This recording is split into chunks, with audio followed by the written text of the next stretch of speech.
School assistant biological science మెథడాలజీలో మనం first chapter nature of science గురించి నేర్చుకుంటున్నాం. సో దాంట్లో మనకు దాదాపు ఒక 2 సెషన్స్ కంప్లీట్ అయిపోయాయి. సో మరి ఈ రోజు ఇంకొక సెషన్ ఉంది. ఇది నేర్చుకున్న తర్వాత ఇంకొక సెషన్ కంప్లీట్ చేసినట్లయితే మనకి ఈ ఫస్ట్ యూనిట్ అనేది కంప్లీట్ అవుతుంది. 100% ఫస్ట్ యూనిట్ కంప్లీట్ అవుతుంది.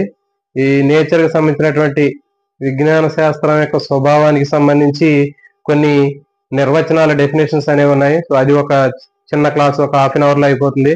సో ఈ విధంగా మనకి దాదాపు 1, 2, 3, 4 క్లాసుల్లో మనకి ఈ ఫస్ట్ యూనిట్ అనేది కంప్లీట్ అయిపోతుందండి. సో ఈ చాప్టర్ కంప్లీట్ అయిపోయిన తర్వాత వీటి మీద మనం ప్రాక్టీస్ బిట్లు కూడా నెక్స్ట్ సెషన్ లో మనం స్టార్ట్ చేద్దామండి.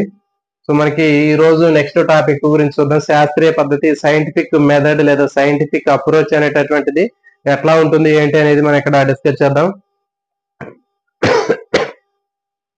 చూడండి, మరి శాస్త్రీయ పద్ధతి లేదా శాస్త్రీయ పద్ధతి, సైంటిఫిక్ మెథడ్, సైంటిఫిక్ అప్రోచ్ అంటే ఏంటి అనేటటువంటి తీసుకున్నట్లయితే చూడండి, జనరల్ గా మనం శాస్త్రవేత్తలు తీసుకున్నట్లయితే ఏదైనా ఒక సమాచారాన్ని చెప్పాలి అంటే శాస్త్రవేత్తలు ఒక సిద్ధాంతాన్ని కానీ ఒక సూత్రాన్ని కానీ ఒక విషయాన్ని శాస్త్రీయ సత్యాన్ని కానీ చెప్పాలి అంటే ఒక క్రమమైనటువంటి పద్ధతిలో వాళ్ళు ఆ విషయాన్ని గురించి పరిశీలన చేసి దాని గురించి చెప్పడం జరుగుతుంది. సో దాన్ని మనం ఏమంటారంటే శాస్త్రీయ పద్ధతి అంటారు. కాబట్టి శాస్త్రవేత్తలు ఒక విషయాన్ని గురించి చెప్పడానికి అనుసరించేటటువంటి ఒక క్రమమైనటువంటి పద్ధతి ఏదైతే ఉందో ఆ పద్ధతినే శాస్త్రీయ పద్ధతి అంటారు. జనరల్ గా చెప్పాలంటే శాస్త్రవేత్తలు ఏం చేస్తున్నారో వాళ్ళు చేసేటటువంటి ప్రక్రియనే మనం శాస్త్రీయ పద్ధతి అంటారు.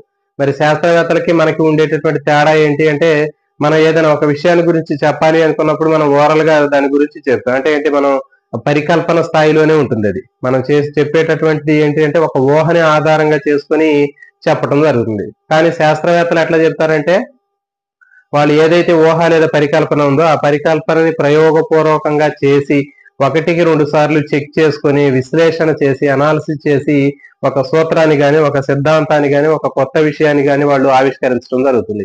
సో ఈ విధంగా శాస్త్రవేత్తలు అనుసరించేటటువంటి ఒక క్రమమైనటువంటి పద్ధతి ఏదైతే ఉందో ఆ పద్ధతిని మనం శాస్త్రీయ పద్ధతి అని చెప్పడం జరుగుతుంది. సైంటిఫిక్ మెథడ్ లేదా సైంటిఫిక్ అప్రోచ్ అంటారు.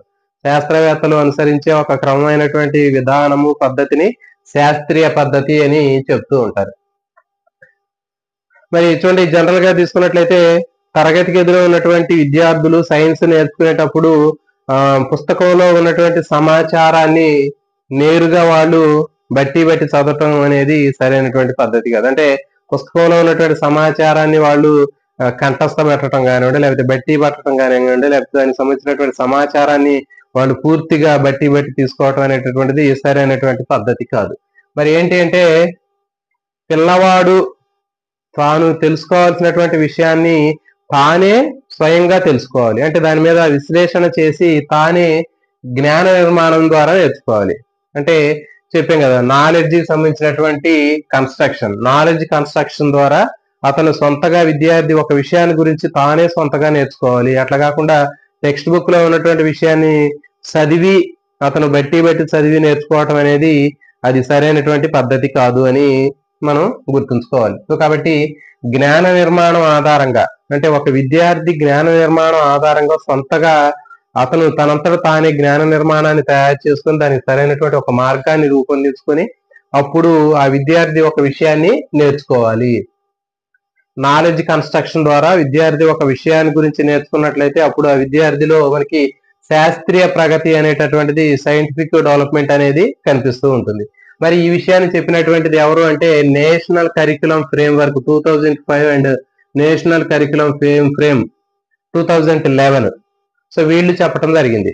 అంటే ఒక విద్యార్థి పుస్తకంలో ఉన్నటువంటి జ్ఞాన సమాచారాన్ని మొత్తం బట్టి చదివి నేర్చుకోవటం కాకుండా విద్యార్థి తనంతట తానే జ్ఞాన నిర్మాణాన్ని నాలెడ్జ్ కన్స్ట్రక్షన్ చేయాలి. ఆ కన్స్ట్రక్షన్ సంబంధించినటువంటి సరైనటువంటి మార్గాన్ని ఆ విద్యార్థి ఎంచుకున్నట్లయితే ఆ విద్యార్థికి శాస్త్రీయ ప్రగతి అనేటటువంటిది డెవలప్మెంట్ జరుగుతుంది అని నేషనల్ కరికులం ఫ్రేమ్వర్క్ 2005 అదేవిధంగా స్టేట్ కరికులం ఫ్రేమ్వర్క్ 2011 చెప్పటం జరిగింది. ఈ విషయాన్ని చెప్పింది ఇవి రెండు, national curriculum framework, state curriculum framework 2011 చెప్పటం జరిగింది. అంటే జ్ఞాన నిర్మాణం చేసే పద్ధతి ఏది అంటే శాస్త్రీయ పద్ధతి. చెప్పాం కదా, మరి ఒక విద్యార్థి తనంతట తాను జ్ఞాన నిర్మాణాన్ని, నాలెడ్జ్ కన్స్ట్రక్షన్ ఏ విధంగా చేసుకోవాలి అంటే ఆ నాలెడ్జ్ కన్స్ట్రక్షన్ చేసుకునేటటువంటి, జ్ఞాన నిర్మాణం చేసుకునేటటువంటి పద్ధతి ఏది అంటే శాస్త్రీయ పద్ధతి. అంటే ఒక శాస్త్రవేత్త ఏ విధంగా ఆలోచించి ఏ రకమైనటువంటి ప్రక్రియలో అతను, ఒక శాస్త్రవేత్త ఒక విషయం గురించి, ఒక కొత్త ఆవిష్కరణ గురించి, ఒక సిద్ధాంతం గురించి, ఒక సూత్రం గురించి ఆ శాస్త్రవేత్త చెబుతాడో అదే విధమైనటువంటి ఆ శాస్త్రీయ పద్ధతిని ఉపయోగించి విద్యార్థి జ్ఞాన నిర్మాణాన్ని అభివృద్ధి చేసుకోవచ్చు, నాలెడ్జ్ కన్స్ట్రక్షన్ చేయవచ్చు అనేటటువంటి విషయాన్ని చెప్పడం జరుగుతుంది. సో కాబట్టి జ్ఞాన నిర్మాణం చేసేటటువంటి సరైనటువంటి పద్ధతి ఏది అంటే శాస్త్రీయ పద్ధతి, సైంటిఫిక్ అప్రోచ్ లేకపోతే సైంటిఫిక్ మెథడ్ అనేది. దాని ద్వారా విద్యార్థి జ్ఞాన నిర్మాణాన్ని తయారు చేసుకుంటాడు, జ్ఞాన నిర్మాణానికి సరైనటువంటి మార్గాన్ని ఎంపిక చేసుకోవటం జరుగుతుంది. అటువంటి శాస్త్రవేత్తలు అనుసరించేటటువంటి పద్ధతిని మనం శాస్త్రీయ పద్ధతి అని చెప్పాం. మరి శాస్త్రవేత్తలు అనుసరించేటటువంటి పద్ధతిలో ఒక క్రమమైనటువంటి విధానం అనేది ఉంటుంది, ఒక సిస్టమేటిక్ ప్రొసీజర్ అనేది ఉంటుంది. మనలాగా అడ్డదిడ్డంగా ఏది పెడితే అది ముందు వెనక ముందు చేయకుండా ఒక సిస్టమేటిక్ గా, ఒక ఆర్డర్ ప్రకారం వాళ్ళకు సంబంధించినటువంటి ఆ పరిశీలన ప్రయోగం అనేటటువంటి ఒక క్రమమైనటువంటి పద్ధతిలో వాళ్ళు చేయటం జరుగుతుంది. మరి శాస్త్రవేత్తలు అనుసరించేటటువంటి శాస్త్రీయ పద్ధతి ఏదైతే ఉందో ఈ శాస్త్రీయ పద్ధతిలో శాస్త్రవేత్తలు ఏ విధంగా చేశారు అనేటటువంటి దాని గురించి ఇక్కడ మనం డిస్కస్ చేస్తున్నాము. దాంట్లో ముందుగా మనకి ఒక 2 ఎగ్జాంపుల్స్ అయితే ఉన్నాయండి. ఇక్కడ అలెగ్జాండర్ ఫ్లెమింగ్ మనందరికీ తెలుసు, పెన్సిలిన్ ఆవిష్కరణ చేయడం జరిగింది. మరి ఇతను ఆవిష్కరణ ఏ విధంగా చేశాడు అనేటటువంటి దాని గురించి మనం ఒకసారి తెలుసుకున్నట్లయితే, రెండవ ప్రపంచ యుద్ధ టైంలో మనకి ఎక్కువగా రెండవ ప్రపంచ యుద్ధంలో జరిగినటువంటి చాలా మంది చనిపోవటం జరుగుతుంది. అంటే ఏంటి, వాళ్ళు నిజంగా యుద్ధంలో చనిపోవడం కంటే ఆ యుద్ధంలో తగినటువంటి దెబ్బలు, గాయాలు ఏవైతే ఉన్నాయో ఆ గాయాలు వలన ఎక్కువ మరణించడం జరిగింది. మరి అదే టైంలో అక్కడ ఉన్నటువంటి ఒక రెండవ ప్రపంచ యుద్ధ టైంలో ఆ సైన్యంలో పనిచేసేటటువంటి డాక్టర్ అయినటువంటి అలెగ్జాండర్ ఫ్లెమింగ్ వాళ్ళందరికీ కూడా మరి ట్రీట్మెంట్ చేయడం కోసం అతను ఏం చేసినటువంటి పెన్సిలిన్ ని కనుక్కోవడం జరిగింది. మరి అతను కనుక్కున్నటువంటి పెన్సిలిన్ అనేది చాలా మంది ఆ ప్రపంచ యుద్ధంలో చనిపోయేటటువంటి చాలా మందికి ఒక వరం లాగా అది ఉపయోగపడింది. మరి అతను కనుక్కున్నటువంటి ఆవిష్కరణ అనేటటువంటిది ఒక శాస్త్రీయ పద్ధతిలో ఆ పెన్సిలిన్ ని కనుక్కోవడం జరిగింది. మరి అతను ఎట్లా కనుక్కున్నాడు అంటే మన అందరికీ తెలుసు, అతను ప్రయోగశాలలో, అలెగ్జాండర్ ఫ్లెమింగ్ ల్యాబొరేటరీలో ప్రయోగశాలలో ఉన్నప్పుడు అతను మనకి చాలా రకాలైనటువంటి అక్కడ ఎక్విప్మెంట్స్ కనిపిస్తుంటాయి, పెట్రీ డిష్లు కనిపిస్తుంటాయి. ఆ పెట్రీ డిష్ లో అతను ఏం చేశాడంటే ఒక ఫంగస్ ని తీసుకున్నాడు, దాని పక్కనే ఒక బ్యాక్టీరియల్ సమూహాన్ని కొన్ని తీసుకొని తర్వాత నెక్స్ట్ డే వచ్చి చూసినప్పుడు ఏమైందంటే అక్కడ బ్యాక్టీరియా డెవలప్మెంట్ అనేది ఆగిపోయింది. అంటే బ్యాక్టీరియాలు చనిపోవడం జరిగింది అక్కడ. మరి నెక్స్ట్ డే వచ్చి చూసినప్పుడు ఈ అలెగ్జాండర్ ఫ్లెమింగ్ ఎందుకు మరి ఈ ఒక పెట్రీ డిష్ తీసుకున్నప్పుడు ఈ పెట్రీ డిష్ లో ఇక్కడ ఫంగస్ ఉంది, ఇక్కడ ఫంగస్ తీసుకున్నాడు, ఇవన్నీ కూడా బ్యాక్టీరియాలు. ఒకే పెట్రీ డిష్ లో బ్యాక్టీరియాలు తర్వాత ఫంగస్ ఇవి రెండింటిని తీసుకున్నప్పుడు మరి ఎందుకు అక్కడ బ్యాక్టీరియా చనిపోయింది అనేటటువంటి విషయానికి అతనికి ఆలోచన వచ్చింది.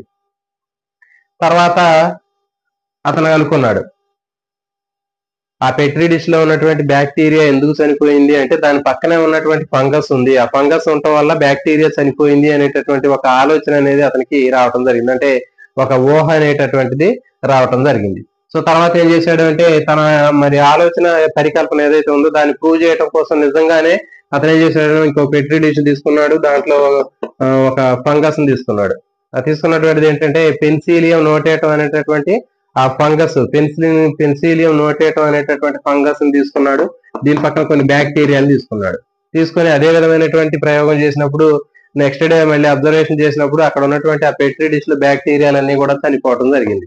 సో అతను తన యొక్క పరికల్పనని నిర్ధారించుకోవడం జరిగింది. అంటే తన యొక్క ఊహ ఏదైతే ఉందో ఆ ఊహ అనేటటువంటిది నిజమైంది అనేటటువంటి విషయం ఇక్కడ మనం గమనించడం జరిగింది. అంటే ఇక్కడ పెన్సిలియం నోటేటం అనేటటువంటి ఆ శిలీంధ్రం ఏదైతే ఉందో శిలీంధ్రం నుంచి వచ్చినటువంటి ఒక స్రావక పదార్థము పక్కనే ఉన్నటువంటి బ్యాక్టీరియా పెరుగుదలని నిరోధించింది అనేటటువంటి విషయం కనుక్కొని అతను పెన్సిలిన్ ని కనుక్కోవడం జరిగింది. తర్వాత ఎడ్వర్డ్ జెన్నర్ తీసుకున్నట్లయితే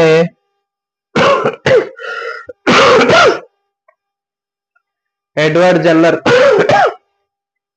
మసూచి సంబంధించినటువంటి వ్యాక్సిన్ అతను కనుక్కోవడం జరిగింది. ఎడ్వర్డ్ జెన్నర్ మసూచికి చెందినటువంటి వ్యాక్సిన్ అతను కనుక్కోవటం జరిగింది. మరి ఇతను కనుక్కున్నటువంటి విధానం కూడా ఒక శాస్త్రీయ పద్ధతిలో అతను కనుక్కోవటం జరిగింది. అంటే శాస్త్రీయమైనటువంటి సైంటిఫిక్ అప్రోచ్ లో ఇతను కూడా కనుక్కోవటం జరిగింది. మరి దీన్ని ఎట్లా కనుక్కున్నాడు అంటే మనందరికీ కూడా తెలుసు, ఎడ్వర్డ్ జెన్నర్ ఇతను ఒక డాక్టర్, అంటే ఒక గ్రామీణ ప్రాంతంలో పనిచేసేటటువంటి ఒక ఆర్ఎంపీ డాక్టర్ లాంటి వాడు ఇతను. మరి అతను అప్పుడు ఉన్నటువంటి ఆ టైంలో, ఎడ్వర్డ్ జెన్నర్ ఉన్నటువంటి టైంలో ఎక్కువగా మసూచి వచ్చింది. మసూచి వచ్చి మహమ్మారిలా తయారయ్యి కొన్ని వందల వేల మందిని ప్రాణాలు తీసుకోవటం జరుగుతుంది. మరి అలాంటి టైంలో మరి ఈ ఎడ్వర్డ్ జెన్నర్ మసూచికి వ్యాక్సిన్ ని కనుక్కోవటం జరిగింది. మరి అతను కనుక్కున్నటువంటి వ్యాక్సిన్ కి సంబంధించినటువంటి ఆ ప్రొసీజర్ లో అతను ఒక క్రమమైనటువంటి పద్ధతిని పాటించాడు. దానికి సంబంధించినటువంటి మనకి ఒక స్టోరీ కూడా ఉంది. ఆ డీటెయిల్స్ ఏంటి అంటే, మరి అలెగ్జాండర్ చూడండి, ఎడ్వర్డ్ జెన్నర్ అక్కడ మసూచి వచ్చినటువంటి వాళ్ళు ఎవరైతే ఉన్నారో, మసూచి వచ్చినటువంటి వాళ్ళకి, ఆ స్మాల్ పాక్స్ వచ్చినటువంటి వాళ్ళకి స్కిన్ మీద కొన్ని బుడగల్ లాంటి బబుల్స్ అనేటటువంటివి రావటం జరిగింది. పొక్కుల్లాగా నీటి బుడగల్ లాంటి నిర్మాణాలు రావటం జరిగింది. అయితే ఆ మసూచి వచ్చినటువంటి అదే పరిస్థితుల్లో, అదే టైంలోనే ఆ గ్రామంలోనే కొంతమందికి పశువులకు వచ్చేటటువంటి కౌపాక్స్ కూడా మనుషులకు వచ్చిందంట. అంటే ఎవరైతే పశువులను పెంచుతున్నారో పశువులకి కౌపాక్స్ కూడా వచ్చింది. అంటే మనకి మసూచి ఎట్లా వస్తుందో అలాంటి కౌపాక్స్ కూడా పశువులకి వచ్చేటటువంటి మసూచేది. మరి దానికి కూడా పశువుల్లో కూడా బుడగల్ లాంటి నిర్మాణాలు, చీమి పొక్కులు లాంటి బుడగల్ లాంటి నిర్మాణాలు అనేవి వాటికి వచ్చాయి. మరి ఎవరైతే వాటిని పెంచుతున్నారో వాళ్ళకి కూడా ఆ పశువులకు వచ్చేటటువంటి కౌపాక్స్ ఆ మనుషులకు కూడా రావటం జరిగింది. మరి అయితే తర్వాత మన ఎడ్వర్డ్ జెన్నర్ ఏం పరిశీలించాడంటే, ఎవరికైతే కౌపాక్స్ వచ్చిందో, కౌపాక్స్ వచ్చినటువంటి వ్యక్తుల్లో మసూచి రాకుండా ఉండటాన్ని అతను గమనించాడు. జనరల్ గా అతని దగ్గరికి ట్రీట్మెంట్ కి వచ్చిన వాళ్ళందరూ కూడా మసూచితోటి వచ్చినటువంటి వాళ్ళే. కానీ కొంతమంది ఎవరైతే కౌపాక్స్ వచ్చినటువంటి వాళ్ళు ఉన్నారో వాళ్ళకి మళ్ళీ మసూచి రాలేదు. అప్పుడు మరి ఎడ్వర్డ్ జెన్నర్ కి ఒక ఆలోచన వచ్చింది, ఎందుకు రాలేదు? ఎవరికైతే కౌపాక్స్ వచ్చిందో కౌపాక్స్ వచ్చినటువంటి వాళ్ళకి మసూచి ఎందుకు రావట్లేదు అనేటటువంటి ఒక ఆలోచన వచ్చి అతను ఏమి నిర్ధారించుకున్నాడంటే, ఎవరికైతే కౌపాక్స్ వస్తుందో కౌపాక్స్ వచ్చినటువంటి వ్యక్తుల్లో వాళ్ళలో ఉన్నటువంటి ఆ వ్యాధి నిరోధక శక్తి, ఇమ్యూనిటీ ఏదైతే ఉందో అది ఆ కౌపాక్స్ లో ఉన్నటువంటి ఆ ఇమ్యూనిటీకి సంబంధించినటువంటిది ఆ మసూచి లేదా ఆ స్మాల్ పాక్స్ రాకుండా నిరోధించింది అనేటటువంటి విషయాన్ని అతను కన్ఫర్మ్ చేసుకోవడం జరిగింది. అంటే ఎవరికైతే కౌపాక్స్ వస్తుందో కౌపాక్స్ వచ్చినటువంటి వ్యక్తుల్లో వాళ్ళ బాడీలో ఉన్నటువంటి ఇమ్యూనిటీ అనేది మళ్ళీ మసూచి వ్యాధి రాకుండా వాళ్ళకి ఉపయోగపడింది. ఆ ఇమ్యూనిటీ అనేది వ్యాధి నిరోధక శక్తి. సో కాబట్టి ఈ విధంగా అతను కనుక్కోవడం జరిగింది. తర్వాత దాన్ని ప్రూవ్ చేయడం కోసం మరి ఏం చేశాడంటే, వాళ్ళ ఫ్రెండ్ వాళ్ళ అబ్బాయి మీద పరిశోధన చేశాడు. ఎట్లా చేశాడంటే, వాళ్ళ ఫ్రెండ్ వాళ్ళ అబ్బాయిని తీసుకొని అతని మీద పరిశోధనలో ఏం చేశాడంటే, ఆ అబ్బాయికి మసూచి కౌపాక్స్ వచ్చినటువంటి వ్యక్తిలో ఉన్నటువంటి బుడగల్లో ఉన్నటువంటి ఆ స్రావాన్ని తీసుకొని ఈ అబ్బాయి శరీరంలోకి పంపించినప్పుడు కొన్ని రోజులకి అతనికి కౌపాక్స్ వచ్చింది. కౌపాక్స్ వచ్చిన తర్వాత మళ్ళీ అతనికి ఏం చేశాడంటే, అదే కౌపాక్స్ వచ్చినటువంటి వాళ్ళ ఫ్రెండ్ వాళ్ళ అబ్బాయికి మళ్ళీ మసూచికి సంబంధించినటువంటి బుడగల్లో ఉన్నటువంటి స్రావక పదార్థాన్ని మళ్ళీ ఆ అబ్బాయి శరీరంలో పంపించాడు. కానీ రెండవ సందర్భంలో మసూచి రాలేదు. ఎందుకు మసూచి రాలేదు అంటే, మొదటిసారిగా కౌపాక్స్ వచ్చినప్పుడు దానిని వ్యతిరేకించడానికి, దాన్ని నాశనం చేయడానికి శరీరంలో తయారైనటువంటి ఇమ్యూనిటీ ఏదైతే ఉందో, ఇమ్యూనిటీ సెల్స్, ఆ సెల్స్ అనేవి మసూచిని రానివ్వకుండా చేయటం జరిగింది. సో ఈ విషయాన్ని అతను కనుక్కోవడం జరిగింది. సో దీంతో ఈ విధంగా అతను వ్యాక్సిన్ ని తయారు చేయడం జరిగింది. సో మరి ఇప్పుడు ఈ ఇద్దరు శాస్త్రవేత్తలు చేసినటువంటి ఆ పద్ధతిని మనం శాస్త్రీయ పద్ధతి అని చెప్పాం. మరి ఈ శాస్త్రీయ పద్ధతిలో ఇక్కడ చెప్పినటువంటి అలెగ్జాండర్ ఫ్లెమింగ్ కానివ్వండి, లేకపోతే ఎడ్వర్డ్ జెన్నర్ కానీ వాళ్ళు ఒక క్రమమైనటువంటి పద్ధతిని పాటించారని చెప్పాం. మరి ఇక్కడ మనకి చూడండి, శాస్త్రీయ పద్ధతిలో ఒక క్రమమైనటువంటి పద్ధతి ఉంటుంది అని చెప్పాం. మరి ఆ క్రమమైనటువంటి పద్ధతి ఏంటి అంటే, పరిశీలన. మొదటిగా పరిశీలన, తర్వాత ప్రశ్నించుకోవటము, రెండవది పరికల్పన చేయటము, నెక్స్ట్ నాలుగవది పరికల్పనను పరీక్షించడం, తర్వాత ఐదవది ఫలితాలు నిర్ధారించుకోవటం, ఆరవది నూతన ఆవిష్కరణ చేయటం.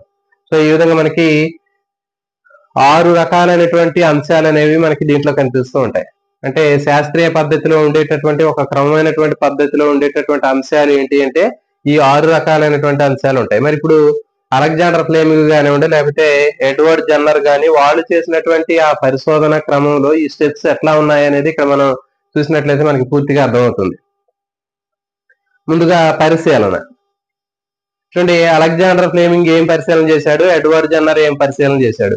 నెక్స్ట్ ప్రశ్నించటంలో అలెగ్జాండర్ ఫ్లేమింగ్ ఎలా ప్రశ్నించుకున్నాడు, ఎడ్వర్డ్ జన్నర్ ఎట్లా ప్రశ్నించాడు. నెక్స్ట్ పరికల్పన, అలెగ్జాండర్ ఫ్లేమింగ్ ఎట్లా పరికల్పన చేశాడు, ఎడ్వర్డ్ జన్నర్ ఎట్లా పరికల్పన చేశాడు. నెక్స్ట్ ఫలితాల్ని ఎట్లా నిర్ధారించుకున్నాడు, వీళ్ళిద్దరు ఎట్లా నిర్ధారించుకున్నారు. తర్వాత నూతన ఆవిష్కరణలు ఏ విధంగా చేశారు అనేటటువంటిది ఇక్కడ మనం పరిశీలిద్దాం. ప్రతి ఒక్క అంశాన్ని ఎట్లా మన వీళ్ళు క్రమమైనటువంటి పద్ధతిలో వీళ్ళు ఫాలో అయ్యారనేది చూద్దాం. ఇక్కడ ముందుగా పరిశీలన తీసుకున్నట్లయితే అలెగ్జాండర్ ఫ్లేమింగ్ ఎట్లా పరిశీలన ఎలా చేశాడు అంటే చెప్పాం మనం. ఈ పెట్రీ డిష్ లో పెరిగేటటువంటి లోపల ఉన్నటువంటి ఏదైతే శిలీంధ్రం ఉందో, శిలీంధ్రం ఉన్నప్పుడు దాని పక్కనే కొన్ని బ్యాక్టీరియాలు తీసుకున్నప్పుడు ఆ బ్యాక్టీరియాల పెరుగుదల అనేది తగ్గిపోయింది, అంటే అవి చనిపోవటం జరిగింది. మరి ఆ చనిపోవటాన్ని ఇతను ఏం చేశాడంటే పరిశీలించాడు. ఇది మొదటి స్టెప్. అంటే ఈ శాస్త్రవేత్తలు చేసినటువంటి దాంట్లో అలెగ్జాండర్ ఫ్లేమింగ్ ఏం చేశాడు, ఆ ప్లేట్ లో ఉన్నటువంటి బ్యాక్టీరియా ఫంగస్ పక్కనే ఉన్నప్పుడు ఈ బ్యాక్టీరియా మొత్తం కూడా చనిపోవడం జరిగింది. సో మరి ఆ చనిపోయినటువంటి విషయాన్ని అతను పరిశీలించాడు. ఇది మొదటిది పరిశీలన. మరి ఎడ్వర్డ్ జన్నర్ ఏం చేశాడు, ఎడ్వర్డ్ జన్నర్ కూడా ఎవరికైతే కౌపాక్స్ వచ్చినటువంటి వ్యక్తులు ఉన్నారో, కౌపాక్స్ వచ్చినటువంటి వ్యక్తులకి మసూచి అనేది రాలేదు, ఆ విషయాన్ని అతను పరిశీలించాడు. ఇది పరిశీలన. నెక్స్ట్ ప్రశ్నించడం, వీళ్ళిద్దరు ఎట్లా ప్రశ్నించారో చూద్దాం. అలెగ్జాండర్ ఫ్లేమింగ్ ఏ విధంగా ప్రశ్నించుకున్నాడు అంటే, ఈ పెట్రీ డిష్ లో పెరిగేటటువంటి శిలీంధ్రం ఉన్నప్పుడు దాని పక్కనే ఉన్నటువంటి బ్యాక్టీరియా పెరుగుదల ఎందుకు ఆగిపోయింది, లేకపోతే ఎందుకు పెరగట్లేదు, బ్యాక్టీరియా అనేది శిలీంధ్రం పక్కన ఉన్నప్పుడు బ్యాక్టీరియా ఎందుకు పెరగట్లేదు అని అతను ప్రశ్నించుకోవటం జరిగింది. ఇది ప్రశ్నించుకోవటం. నెక్స్ట్ మరి అలాగే ఎడ్వర్డ్ జన్నర్ ఏం ప్రశ్నించుకున్నాడు అంటే, చూడండి, మరి ఎవరికైతే కౌపాక్స్ వచ్చినటువంటి వ్యక్తులు ఉన్నారో, కౌపాక్స్ వచ్చినటువంటి వ్యక్తికి మళ్ళీ మసూచి ఎందుకు రావటం లేదు అనేటటువంటి విషయాన్ని అతను ప్రశ్నించుకోవటం జరిగింది. సో ఇది ప్రశ్నించుకోవటం. నెక్స్ట్ పరికల్పన చేయటం. మరి వీళ్ళిద్దరూ ఏమైతే ఆలోచించుకున్నారో, ఒక ఊహ ఏదైతే ఉందో దాన్ని పరికల్పన అని చెప్పి, మరి అలెగ్జాండర్ ఫ్లేమింగ్ తీసుకున్నట్లయితే ఇతను ఏం పరికల్పన చేశాడు అంటే, శిలీంధ్రము బ్యాక్టీరియా పక్కన ఉన్నప్పుడు ఆ బ్యాక్టీరియాలు అనేవి ఎందుకు చనిపోతున్నాయి, లేకపోతే ఎందుకు పెరుగుదల తగ్గిపోతుంది అంటే, ఆ శిలీంధ్రం నుంచి వచ్చేటటువంటి ఒక రకమైనటువంటి శ్రావక పదార్థము ఆ పక్కనే ఉన్నటువంటి బ్యాక్టీరియా పెరుగుదలని నిరోధించింది అని అతను ఒక పరికల్పన చేశాడు. అది ఇతను చేసినటువంటి పరికల్పన. మరి ఎడ్వర్డ్ జన్నర్ చేసినటువంటి పరికల్పన ఏంటి అంటే, ఎవరిలో అయితే కౌపాక్స్ వస్తుందో, కౌపాక్స్ వచ్చినటువంటి వ్యక్తుల్లో తయారైనటువంటి ఇమ్యూనిటీ, వ్యాధి నిరోధక శక్తి మసూచి వ్యాధిని రానివ్వకుండా చేసింది అనేటటువంటి ఒక హైపోథిసిస్ ని, పరికల్పనని ఎడ్వర్డ్ జన్నర్ రూపొందించుకోవటం జరిగింది. ఇది పరికల్పన. నెక్స్ట్ మరి పరికల్పనని పరీక్షించటం. మరి వీళ్ళిద్దరు ఎట్లా పరికల్పన పరీక్షించారు అంటే, చూడండి, అలెగ్జాండర్ ఫ్లేమింగ్ ఏం చేశాడు, మరి దాన్ని పరీక్షించడం కోసం అతను ఏదైతే అనుకున్నాడో దాన్ని ప్రాక్టికల్ గా చేసి చూశాడు. ఎట్లా చేసి చూశాడు, ఒక పెట్రీ డిష్ తీసుకున్నాడు, దాంట్లో పెన్సిలియం నోటేటం అనేటటువంటి శిలీంధ్రాన్ని తీసుకున్నాడు, దాని పక్కన కొన్ని బ్యాక్టీరియాలు ఉంచాడు, తర్వాత చూస్తే బ్యాక్టీరియల్ పెరుగుదల అనేది ఆగిపోయింది. సో ఈ విధంగా అంటే ఈ శిలీంధ్రం నుంచి పెన్సిలియం నోటేటం చేసినటువంటి ఆ శ్రావక పదార్థం ఏదైతే ఉందో పక్కనే ఉన్నటువంటి బ్యాక్టీరియా పెరుగుదలని నిరోధించి అవి చంపేటట్లుగా చేసింది. సో ఈ విధంగా అతను పరికల్పనని పరీక్షించాడు. పరికల్పన ఎట్లా పరీక్షించాడు అంటే, ఒక ప్రయోగపూర్వకంగా పరీక్షించడమే పరికల్పనని పరీక్షించడం. మరి ఎడ్వర్డ్ జన్నర్ కూడా ఎట్లా పరికల్పన పరీక్షించాడు అంటే, వాళ్ళ ఫ్రెండ్ కు సంబంధించినటువంటి వాళ్ళ ఫ్రెండ్ వాళ్ళ యొక్క అబ్బాయిని తీసుకొని మొదట మసూచి కౌపాక్స్ వచ్చినటువంటి వ్యక్తుల్లో ఉన్నటువంటి ఆ బుడగల్లో ఉన్నటువంటి ఆ శ్రావక పదార్థాన్ని ఆ బాలుడికి ఎక్కించినప్పుడు అతనికి కౌపాక్స్ వచ్చింది. కౌపాక్స్ వచ్చిన తర్వాత ఒక వారం రోజుల తర్వాత మళ్ళీ మసూచికి సంబంధించినటువంటి ఆ వ్యక్తిలో ఉన్నటువంటి బుడగలకు సంబంధించినటువంటి శ్రావక పదార్థాన్ని మళ్ళీ ఆ బాబుకి ఎక్కిస్తే ఆ బాబులో ఎలాంటి మసూచి రాలేదు. సో దీన్ని బట్టి అతను ఏం చెప్పాడంటే, ఈ ప్రయోగపూర్వకంగా అతను పరికల్పనను పరీక్షించాడు. అంటే పరికల్పన ఎట్లా పరీక్షిస్తారు అంటే, ప్రయోగపూర్వకంగా వాళ్ళు పరీక్షిస్తారు. నెక్స్ట్ ఫలితాలు నిర్ధారణ చేయటం. సో మరి వీళ్ళిద్దరూ ఫలితాలను ఎట్లా నిర్ధారించారు అంటే, అలెగ్జాండర్ ఫ్లేమింగ్ ఏం చెప్పాడు అదే చెప్పాడు. అంటే ఆ పెట్రీ డిష్ లో పెరిగేటటువంటి ఆ పెన్సిలియం నోటేటం అనేటటువంటి శిలీంధ్రము పక్కనే ఉన్నటువంటి బ్యాక్టీరియాల యొక్క పెరుగుదలని నిరోధిస్తుంది అనేటటువంటి ఫలితాన్ని అతను నిర్ధారించడం జరిగింది. మరి ఇది ఒక్కసారి చేయడం, ఫలితాలు నిర్ధారించుకోవటం అంటే ఆ ప్రయోగాన్ని చాలా సార్లు, ఒక 10 సార్లు 10-15 సార్లు చేసి ప్రాక్టికల్ గా చేసి అది పర్ఫెక్ట్ గా వర్కౌట్ అయినప్పుడు మాత్రమే అప్పుడు ఆ ఫలితాన్ని వాళ్ళు నిర్ధారించుకుంటారు. అంటే ఒకసారి చేసి ఫలితాన్ని నిర్ధారించుకోవడం జరగదు. అదే ప్రయోగాన్ని ఒక 10-15 సార్లు చేసి అప్పుడు వాళ్ళు ఆ ఫలితాలని నిర్ధారించడం జరుగుతుంది. ఇక్కడ కూడా అంతే. ఎడ్వర్డ్ జెన్నర్ కూడా మరి ఆ రకమైనటువంటి ప్రయోగంలో బాలుడి మీద చేసినటువంటి ప్రయోగాన్ని ఒక ఎక్కువ సార్లు రిపీటెడ్ గా చేసి మళ్ళీ ఆ కరెక్ట్ గా సరైనటువంటి ఫలితాలు వచ్చిన తర్వాత మాత్రమే అప్పుడు ఆ ఫలితాలని నిర్ధారించుకోవటం జరుగుతుంది.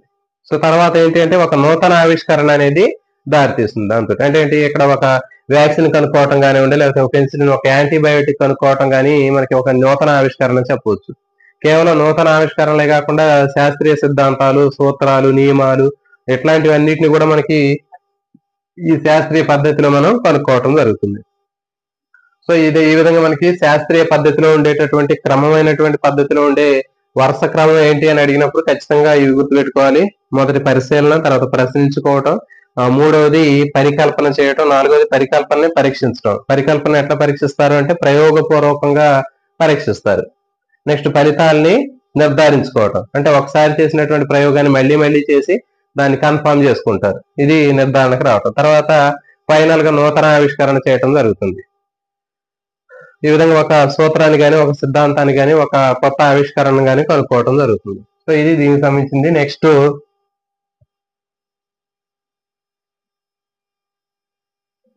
విజ్ఞాన శాస్త్రం ఎలా పనిచేస్తుంది. సో మరి విజ్ఞాన శాస్త్రం, సైన్స్ అనేటటువంటిది ఎట్లా పనిచేస్తుంది అంటే సిద్ధాంతాల రూపకల్పన, ప్రయోగం అనుపూర్వకంగా పనిచేస్తుంది. అంటే ఈ రెండు కూడా అవినాభావ సంబంధాన్ని కలిగి ఉంటాయి. అంటే రెండు ఒకదానితో ఒకటి అనుపూర్వక సంబంధాన్ని కలిగి ఉంటాయి.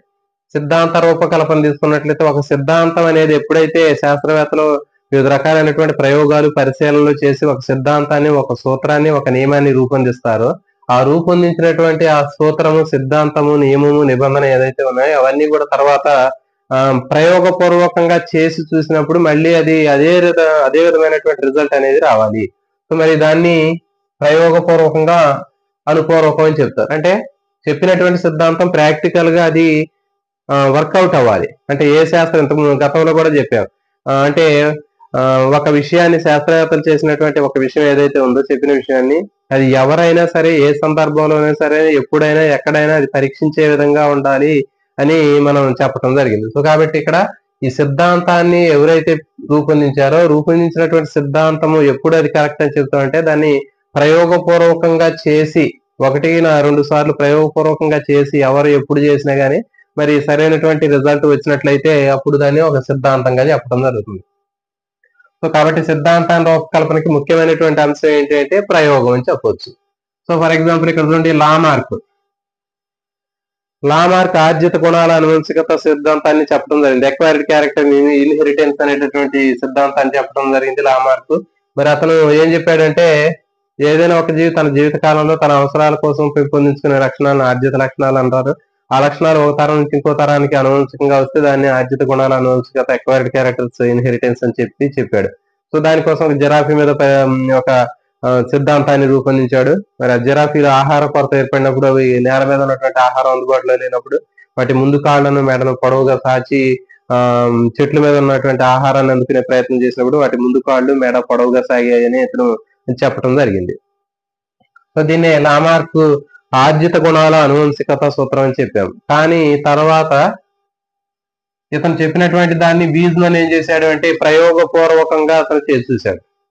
లామార్క్ చెప్పింది సిద్ధాంతం, లామార్క్ ఆర్జిత గుణాల అనువంశికత సిద్ధాంతాన్ని చెప్పాడు. మరి అతను చెప్పినటువంటి సిద్ధాంతం ఎంత కరెక్ట్, ఎంత రాంగ్ అనేటటువంటి ఈ స్టేట్మెంట్ ని తెలుసుకోవడం కోసం వీజ్మన్ ప్రయోగం చేశాడు. ఈ ప్రయోగం చేసినప్పుడు లామార్క్ చెప్పినటువంటిది నిజం కాలేదు. అంటే మరి చూడండి, ఏదైనా ఒక జంతువు తన జీవిత కాలంలో తన అవసరం కోసం పెంపొందించుకునే లక్షణాలను ఆర్జిత లక్షణాలు అంటారు, సరే అని చెప్పాడు. మరి ఒక తరం నుంచి ఇంకో తరానికి ఎట్లా వస్తాయి అనేటటువంటి విషయం అది రాంగ్. అంటే ఇప్పుడు జనరల్ గా ఫర్ ఎగ్జాంపుల్ మనం జిమ్కి వెళ్ళి 6 ప్యాక్ బాడీని డెవలప్ చేసుకున్నాం. అది మన అవసరం కోసం మనం మన లైఫ్ టైంలో మనం అచీవ్ చేసుకున్నటువంటి, గెయిన్ చేసుకున్న క్యారెక్టర్. మరి అది మన తర్వాత తరంలో మన పిల్లవాళ్ళకి రాదు కదా. సో కాబట్టి అతను చెప్పినటువంటిది రాంగు అని చెప్పడం జరిగింది. ఈ వీజ్మన్ లామార్క్ చెప్పినటువంటి ఆర్జిత గుణాల అనువంశికత సూత్రం తప్పు అని దేని ద్వారా చెప్పాడు అంటే ఇతను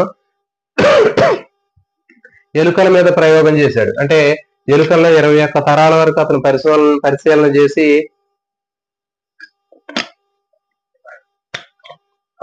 లామార్క్ చెప్పినటువంటి సూత్రం తప్పు అని చెప్పడం జరిగింది. తర్వాత చార్లెస్ డార్విన్ డార్విన్ వీటన్నిటిని కూడా ఖండిస్తూ ఇంకా ప్రకృతి వలన సిద్ధాంతాన్ని ప్రతిపాదించి జీవ పరిణామం ఎట్లా జరుగుతుంది అనేటటువంటి విషయాన్ని చెప్పడం జరిగింది. సో కాబట్టి ఈ విధంగా శాస్త్రవేత్తలు ఏవైతే చెప్పినటువంటి సిద్ధాంతాలు, నియమాలు, నిబంధనలు కానివ్వండి, ఇంకా శాస్త్రీయ సూత్రాలు, సత్యాలు ఇవన్నీ ఏవైతే ఉన్నాయో అవి ప్రయోగపూర్వకంగా అవి అమలైనప్పుడు మాత్రమే వాటిలో ఉన్నటువంటి శాస్త్రీయత అనేది మనకి అర్థమవుతుంది. నెక్స్ట్ పిల్లలు సైన్స్ ని ఎలా నేర్చుకుంటారు. సో నెక్స్ట్ టాపిక్ తీసుకున్నట్లయితే పిల్లలు సైన్స్ ని ఏ విధంగా నేర్చుకుంటారు అనేటటువంటి విషయం తీసుకున్నట్లయితే మరి నేర్చుకోవటం అంటే ఏంటి అంటే అభ్యాసం అని మనకు తెలుసు, లెర్నింగ్. సో మరి ప్రవర్తనలో వచ్చేటటువంటి మార్పుని అభ్యాసం అంటారని మనం సైకాలజీలో కూడా నేర్చుకోవడం జరిగింది. మరి ప్రవర్తనలో వచ్చేటటువంటి మార్పు అనేది రెండు రకాలుగా ఉంటుంది. బాహ్య ప్రవర్తనలో మార్పు, అంతర ప్రవర్తనలో మార్పు. మరి బాహ్య ప్రవర్తనలో మార్పులు అంటే ఎటువంటి భాషా నైపుణ్యాలు కానివ్వండి, లేకపోతే ప్రక్రియ నైపుణ్యాలు కానీ మనకి ఇవన్నీ కూడా బాహ్య నైపుణ్యాల కిందకు వస్తాయి. అంటే భాషా నైపుణ్యాలు అంటే రీడింగ్, రైటింగ్ ఇట్లాంటివి ఇవన్నీ కూడా మనకి భాషా నైపుణ్యాలు. తర్వాత ప్రక్రియ నైపుణ్యాలు అంటే మనకి ప్రాసెస్ స్కిల్స్ 8th క్లాస్ లో ఉన్నాయి మనకి. అంటే ఒక విద్యార్థి ఏదైతే చేస్తాడో చేసేటటువంటి ప్రతి ఒక్క పని కూడా మనకి ప్రక్రియ నైపుణ్యాలు అని చెప్పారు. సో కాబట్టి ఇట్లా ప్రవర్తనలో మార్పు అనేది బాహ్యంగా ఉండొచ్చు, లేకపోతే అంతర్గతంగా కూడా ఉండొచ్చు. అంటే అంతర్గతంగా అంటే ఏంటి, మనం చేసేటటువంటి ఆలోచనలు కానివ్వండి, సృజనాత్మకత, క్రియేటివిటీ కానివ్వండి, ఇంకా మెమరీ, స్మృతి కానివ్వండి, ఇంకా సమస్య పరిష్కారం కానివ్వండి. సో ఇవన్నీ కూడా మనకి అంతర ప్రవర్తనలో వచ్చేటటువంటి మార్పులుగా చెప్పొచ్చు. తర్వాత బ్లూమ్స్ అనేటటువంటి శాస్త్రవేత్త ఈ ప్రవర్తనలో మార్పుని ఏ విధంగా చెప్పాడు అంటే 3 రకాలుగా చెప్పడం జరిగింది. అంటే విద్యార్థుల్లో వచ్చేటటువంటి ప్రవర్తనలో మార్పులు అనేటటువంటివి జ్ఞానాత్మక, భావావేశ, మానసిక చలనాత్మక రంగాలకు సంబంధించి ఉంటాయి అని చెప్పడం జరిగింది. మరి జ్ఞానాత్మక రంగం తీసుకున్నట్లయితే దాంట్లో జ్ఞానము, అవగాహన, విశ్లేషణ, సంశ్లేషణ అనేటటువంటి మనకి కనిపిస్తూ ఉంటాయి. Knowledge, understanding, application, analysis, synthesis. జ్ఞానము, అవగాహన, వినియోగం, సంశ్లేషణ, విశ్లేషణ అనేటటువంటివి ఇవన్నీ కూడా జ్ఞానాత్మక రంగంలో విద్యార్థులు వచ్చేటటువంటి ప్రవర్తన మార్పులు. నెక్స్ట్ మరి భావావేశ రంగం తీసుకున్నట్లయితే గ్రహించడం, ప్రతిస్పందించడం, విలువ కట్టడం, వ్యవస్థాపనం, శీల ప్రతిస్థాపన. సో ఇవన్నీ కూడా మనకి భావావేశ రంగంలో విద్యార్థుల్లో వచ్చేటటువంటి ప్రవర్తన పరమైన మార్పులు అని చెప్పడం జరిగింది. నెక్స్ట్ మానసిక చలనాత్మక రంగం తీసుకున్నట్లయితే మానసిక చలనాత్మక రంగంలో నైపుణ్యాలు అంటే వివిధ రకాలైనటువంటి చలన కౌశలాలను చెప్పాం కదా. సో కాబట్టి అలాంటివన్నీ కూడా మరి మానసిక చలనాత్మక రంగంలో వచ్చేటటువంటి నైపుణ్యాలుగా చెప్పొచ్చు. నెక్స్ట్ అనుభవాలు, విద్యార్థుల్లో వచ్చేటటువంటి లెర్నింగ్ ఎక్స్పీరియన్సెస్ అనేవి తీసుకున్నట్లయితే ఎట్లా వస్తాయి అంటే అవి ప్రతిచర్యల ద్వారా వస్తాయని చెప్పడం జరుగుతుంది. ఇంటరాక్షన్స్ ద్వారా, ప్రతిచర్యల ద్వారా అనుభవాలు, ఎక్స్పీరియన్స్ అనేవి రావడం జరుగుతుందని చెప్పారు. అంటే మరి ఒక విద్యార్థికి అనుభవాలు, ఎక్స్పీరియన్స్ అనేది ఎట్లా వస్తుందంటే ఉపాధ్యాయుడి ద్వారా వస్తుంది, తోటి విద్యార్థుల ద్వారా వస్తుంది, నెక్స్ట్ పరిసరాల ద్వారా వస్తుంది, నెక్స్ట్ ఇతర స్వీయ ప్రతిచర్యల ద్వారా రావటం జరుగుతుంది. మరి ఒకదాని గురించి చూద్దాం. అనుభవాలు అనేటటువంటి ఉపాధ్యాయుడి ద్వారా ఏ విధంగా విద్యార్థులు అనుభవాలు, ఎక్స్పీరియన్స్ అనేది డెవలప్మెంట్ అవుతుందంటే మాట్లాడటం. ఒక విద్యార్థి ఉపాధ్యాయుడితో మాట్లాడటం ద్వారా అనుభవాలను, ఎక్స్పీరియన్స్ పొందుతూ ఉంటాడు. తర్వాత ఉపాధ్యాయుడు చెప్పేటటువంటి విషయాన్ని వినడం ద్వారా అతనికి అనుభవాలు అనేవి రావటం జరుగుతుంది. నెక్స్ట్ ప్రశ్నించటం, అంటే ఒక ఉపాధ్యాయుడిని ప్రశ్నించడం ద్వారా కూడా